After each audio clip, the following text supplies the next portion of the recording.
오늘 말라기 2장 말씀을 통해서 말씀을 깨닫는 지혜와 응답받는 기도의 은총이 우리가 넘치게 될 줄로 믿습니다. 우리는 어제부터 구약의 마지막 선지자 말라기의 경고와 예언의 말씀을 함께 받고 있습니다. 우리가 구약의 39번째 마지막 말씀 앞에 서 있다고 하는 것은 마지막 기회라고 했습니다. 한 번 더 나를 돌아보고 내가 어떻게 살아야 할 것인가, 어떻게 믿어야 할 것인가, 어떻게 내 하나님을 붙잡아야 할 것인가에 대한 하나님의 또 한 번의 기회요, 또한 하나님의 살아계신 말씀이라고 했습니다. 어제 우리는 어떻게 우리를 사랑하셨습니까? 하나님이 과연 우리를 사랑하신 증거가 뭡니까? 라고 외치는 이스라엘 백성들의 모습을 보았습니다.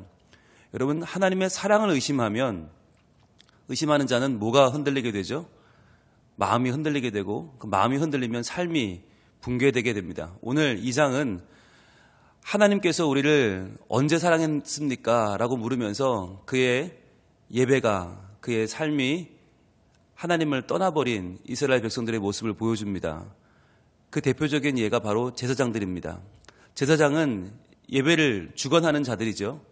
하나님께 예배를 드림으로 영광을 돌려야 될 자들입니다. 그런데 그들이 하나님 앞에 상한 것을 드리고 병든 것을 드리고 하나님의 이름을 높이지 않고 그를 존중하지 않았단 말이죠. 그래서 그 시대에 하나님과 백성들 간의 사이가 멀어져 버렸습니다. 그래서 하나님은 오늘 이 장에서 제사장들에게 다시 한번 하나님을 섬긴다는 것이 무엇인가, 예배한다는 것이 무엇인가, 하나님을 섬기는 삶은 어떤 것인가를 말씀하고 계십니다. 먼저 1절입니다. 너희 제사장들아, 이제 너희에게 이같이 명령하노라. 이렇게 시작을 합니다.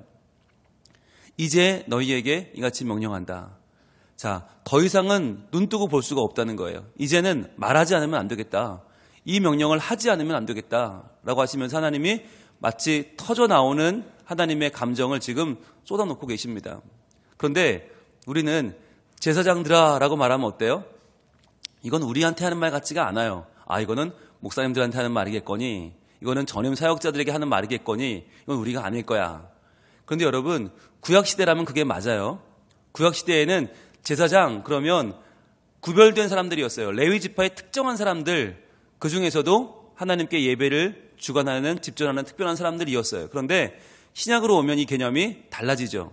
왜냐하면 휘장이 갈라졌기 때문입니다.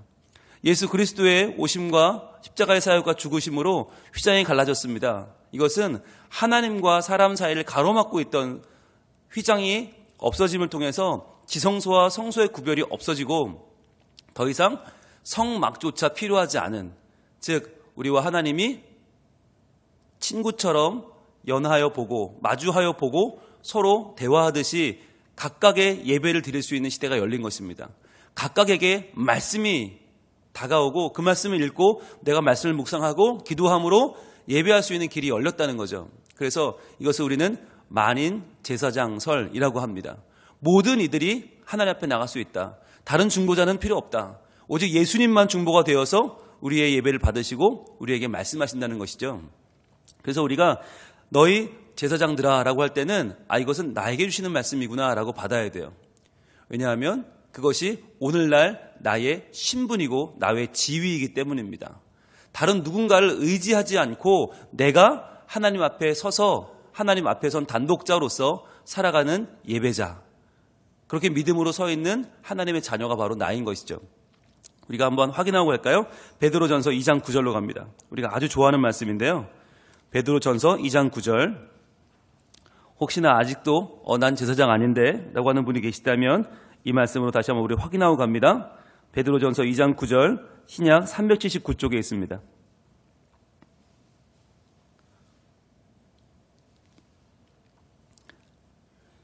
같이 읽겠습니다. 시작. 그러나 너희는 택하신 족속이요 왕같은 제사장들이요 거룩한 나라요 그의 소유가 된 백성이니 이는 너희를 어두운 데서 불러내어 그의 기이한 빛에 들어가게 하신 이의 아름다운 덕을 선포하게 하려 하심이라. 아멘.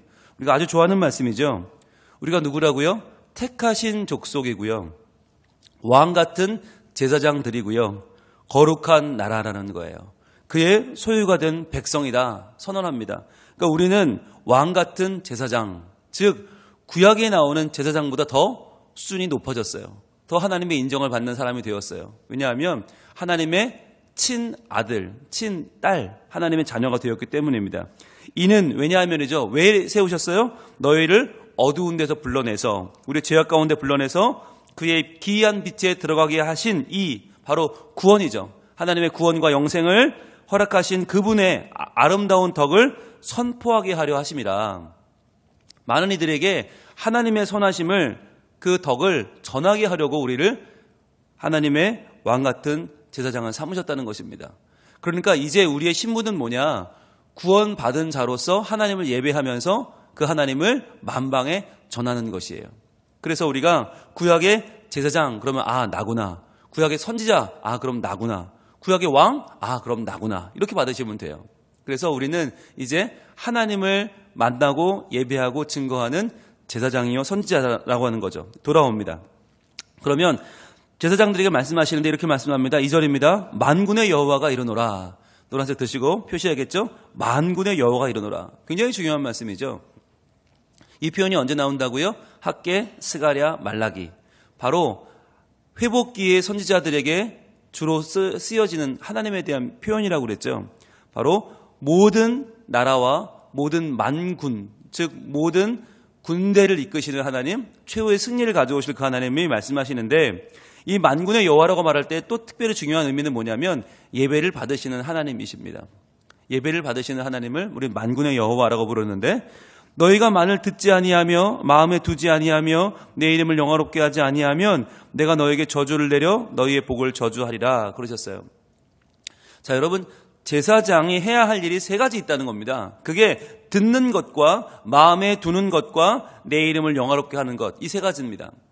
여러분, 여기에는 우리가 너무나 잘 알고 있는 구약의 히브리어 세 가지 단어가 등장합니다. 여러분 들었죠? 듣지 아니한다, 듣는다, 쏴마으죠. 쏴마으는 귀로 듣는 것이 아니라 듣고 내가 말씀에 반응하는 것까지, 듣고 순종하는 것이 쏴마으였죠. 쏴마으. 그래서 쏴마으를 하나님이 하신 뭐가 돼요? 기도의 응답이 되는 거죠. 우리가 하면 말씀에 대한 순종이 되는 거죠. 그래서 우리는 말씀의 순종, 쏴마으 함으로써 하나님의 기도 응답, 쏴마으를 기대하는 것이죠. 그것이 우리의 하나님과의 관계라고 했죠. 자, 근데 듣지 아니한다. 쏴마가 없어지는 거예요. 하나님 말씀을 집중하여 듣고 경청하고 그대로 살지 않고, 그 다음에 마음에 두지 아니하며, 마음에 둔다. 이 마음이 뭐예요? 레브죠. 레브, 심장입니다. 심장. 하나님 말씀을 나의 심장에 둔다. 내가 쉬지 않고 뛰는 내 심장에 말씀을 둔다는 건 뭐예요? 그 말씀이 나에게 쉴 새 없이 역사하고 그 말씀에 혈액이 온몸으로 퍼져나가는 것처럼 그 말씀으로 인하여 살아가는 사람. 근데 그러지 않는다는 거죠. 세 번째, 내 이름을 영화롭게 하지 아니한다. 영화롭다, 카보드. 카보드는 영광. 영광인데 원래 의미는 뭐라고 그랬어요? 무겁다고 그랬죠. 무겁다. 그러니까 우리가 하나님은 더 이상 무겁게 여기지 않고 가벼이 여기는 사람으로 살아간다면 내가 너희에게 저주를 내리겠다. 근데 여러분, 참 재미있는 표현이 나와요. 너희의 복을 저주하리라. 여러분, 분홍색을 드시고 표시해 봅니다. 너희의 복을 저주하리라. 이게 왜 중요한 표현이냐면, 여러분, 하나님은 너희에게 복을 빼앗고 저주를 새로 주겠다고 하지 않으세요. 너희의 복이 저주가 되게 하겠다. 그러니까 너희가 복인 줄 아는 그 모든 것들이 다 저주가 된다는 거예요.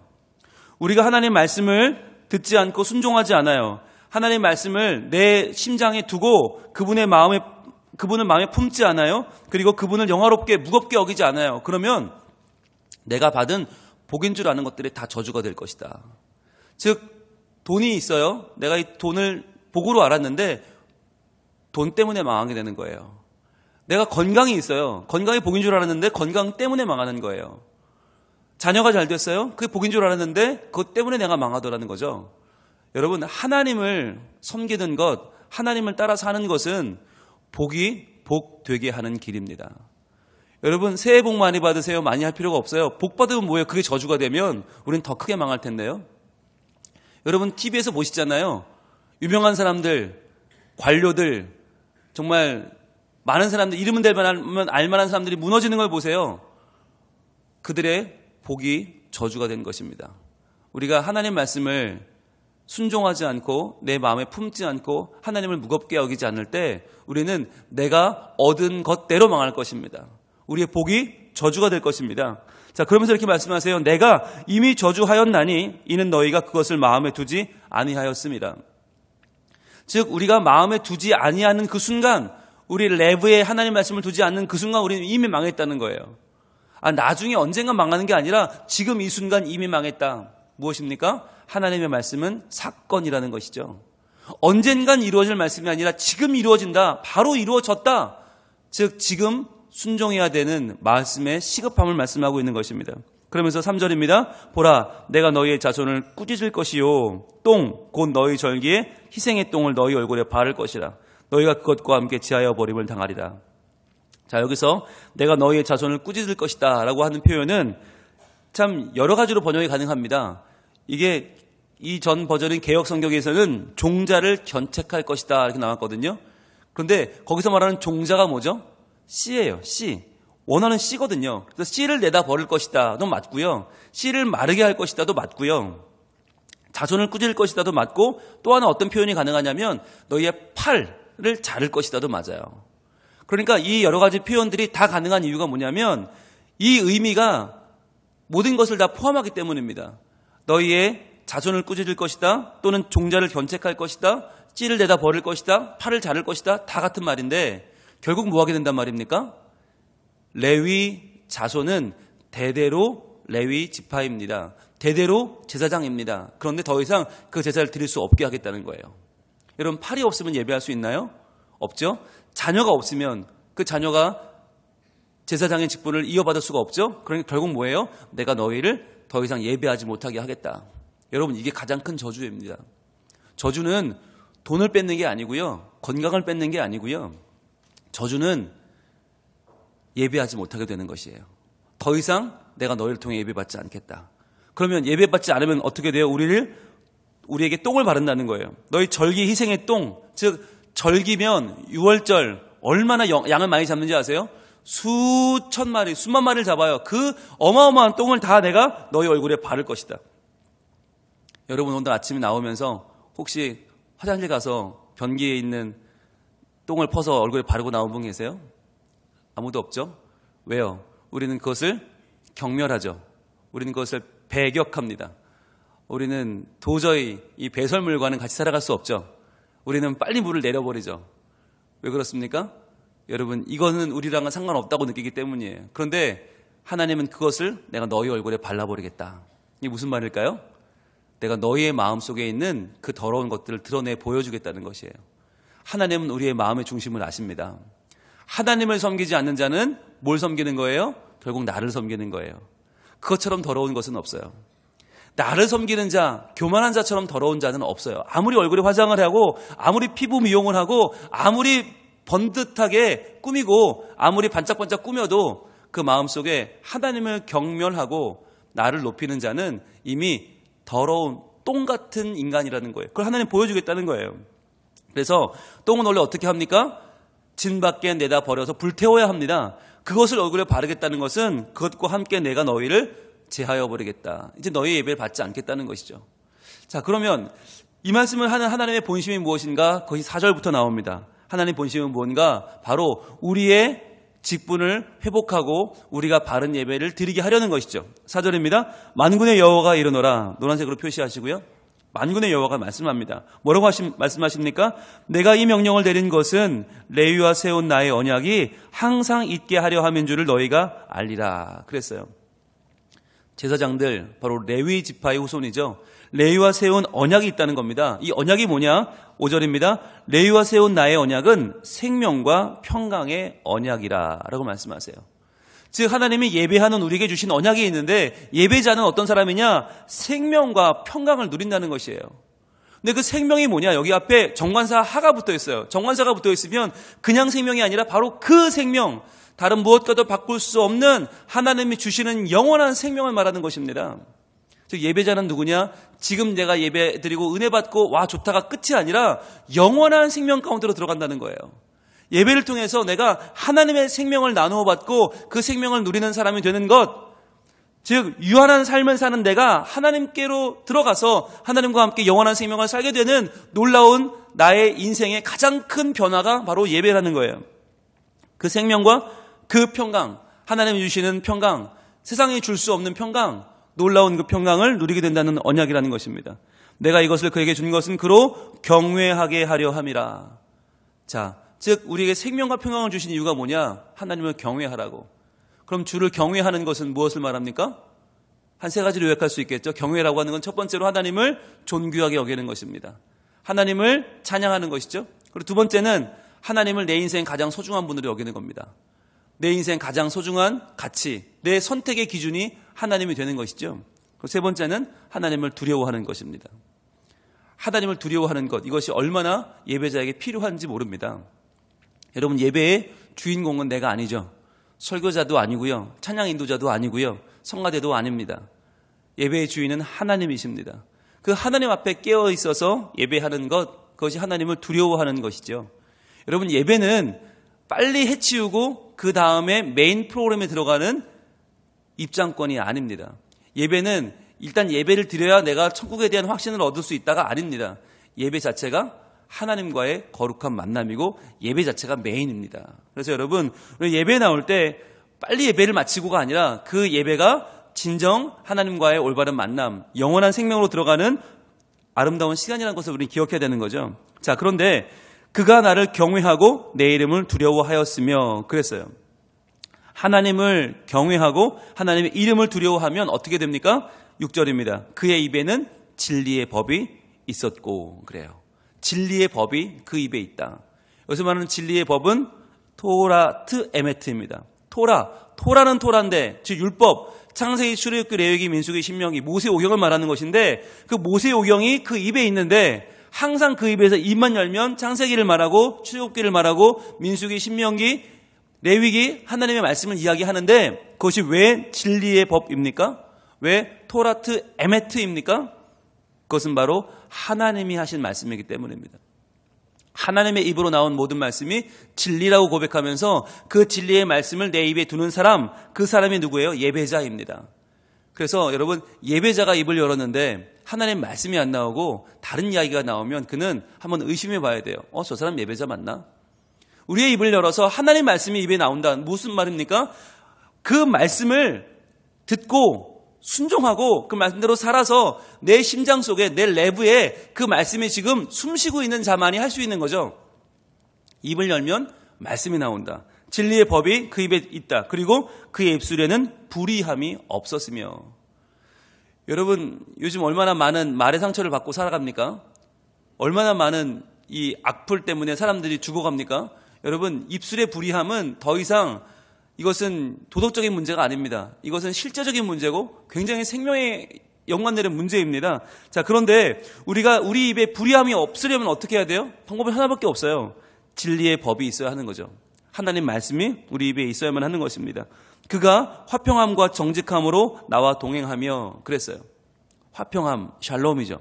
우리 인생 가장 귀중한 하나님 주시는 화평, 샬롬. 그 샬롬으로, 정직함으로 하나님과 동행한다는 거예요. 즉 예배자는 예배드리고 예배 끝나면 내 마음대로 사는 사람이 아니라 예배하고 주신 능력과 은혜로 하나님과 동행하며 살아갑니다. 동행이랑 워킹 위드죠. 워킹 위드. 하나님과 함께 걸어가는 것. 즉 같은 방향으로, 같은 보폭으로 하나님께 맞추어 사는 거죠. 그런데 거듭 말씀드리지만 하나님과 동행하는 것은 우리가 힘든 일이 아니라고 그랬죠. 하나님이 훨씬 더 힘들다. 왜냐하면 연약한 나와에게 맞춰주셔야 하기 때문에. 그럼 하나님이 우리와 동행하는 이유는 뭐예요? 우리의 마음을 하나님이 크게 봐주신다는 거죠. 동행하려는 마음, 하나님의 말씀대로 살려는 그 마음을 하나님이 크게 봐주셔서 우리와 함께 동행하여 주신다는 것입니다. 그렇게 살면 마침내 우리는 어떤 결과가 나타납니까? 많은 사람을 돌이켜 죄악에서 떠나게 하였느니라. 여러분, 이것이 하나님을 경외하는 자가 받을 가장 마지막에 궁극적인 복입니다. 나만 영생에 들어가는 게 아니고요. 나만 하나님을 누리는 게 아니고요. 나만 하나님을 만나는 게 아니고 많은 사람을 돌이키게 한다. 죄악에서 떠나게 한다. 떠난다는 말이 슈브거든요. 슈브는 돌아오게 한다는 것이에요. 죄악에서 떠나 하나님 품으로 돌아오게, 슈브, 돌아오게 하는 것, 이것이 하나님 백성이 누리는 복 중의 복이라는 것입니다. 여러분 주변에 혹시 돌아와야 할 분들이 계시지 않습니까? 혹시 나의 가족 가운데에서, 혹시 나의 이웃 가운데에서, 나의 동료 가운데에서 내가 정말 사랑하는 사람, 안타깝게 여기는 그 사람이 지금 돌아와야 하지 않습니까? 그렇다면 여러분 뭘 해야 됩니까? 먼저 예배해야 된다는 것입니다.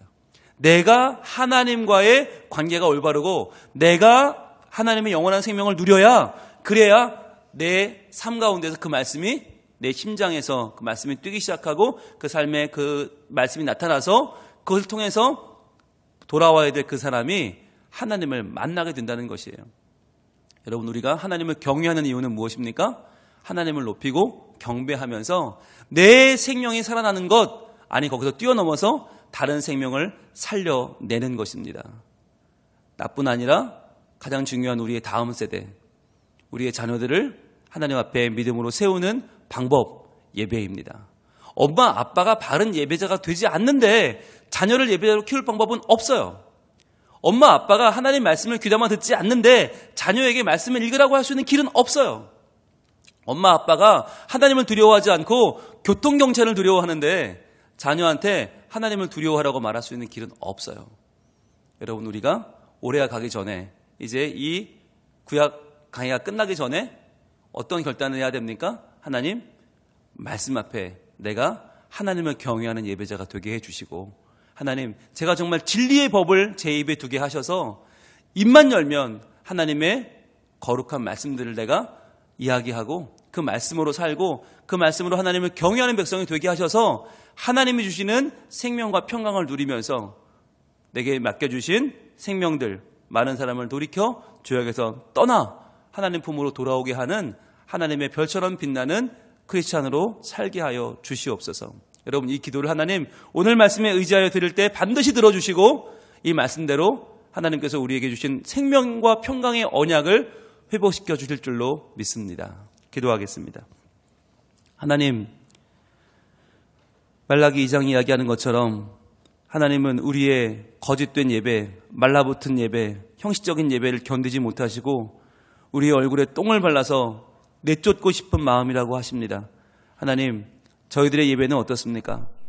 하나님, 하나님의 거룩한 이름을 높이지도 않고 하나님을 소중히 여기지도 않고 하나님을 두려워하지도 않으면서 이 시간 내 유익을 위하여, 내가 은혜 받고 내가 잘되기 위하여 나를 중심으로 살며 이 자리에 나와 있지는 않습니까? 하나님, 우리의 삶을 돌아보며 회개하기를 원합니다. 예배자에게 주신 하나님의 언약, 예배하는 백성, 레위지파, 제사장에게 주시는 하나님의 이 생명과 평강의 언약이 우리에게 주어졌으니 우리가 그것을 붙잡고 기도할 때에 하나님 반드시 이 기도가 응답되게 하여 주시옵소서. 하나님을 경외하게 하여 주시옵소서. 우리 입에 진리의 법을 주시옵소서. 우리에게 화평함과 정직함을 주셔서 하나님과 동행하게 하시고 우리의 이 예배와 우리의 이 경배가 많은 사람을 돌이켜 죄악에서 떠나 주님 품에 돌아오게 하는 거룩한 행위가 되게 하여 주시옵소서. 하나님, 오늘도 우리를 사랑하시는 주님을 의지합니다. 하나님을 무겁게 여기고 주를 경외하며 그 말씀에 순종하며 나아가기 원하오니 하나님 말씀을 듣고 따라 순종하며 사마의하는 우리들에게 하나님도 응답하여 주셔서 하나님의 사마의를 경험하는 저희들이 다 되게 하여 주시옵소서. 오늘도 저희들의 삶 가운데 하나님이 계셔서 임재하시고 특별히 우리의 주변에 있는 가족들, 친지들, 동료들, 우리의 자녀들에게 하나님 말씀을 증거할 수 있는 용기를 주시고 지혜를 주시고 진리의 법을 허락하여 주시옵소서. 예수님 이름으로 기도합니다. 아멘.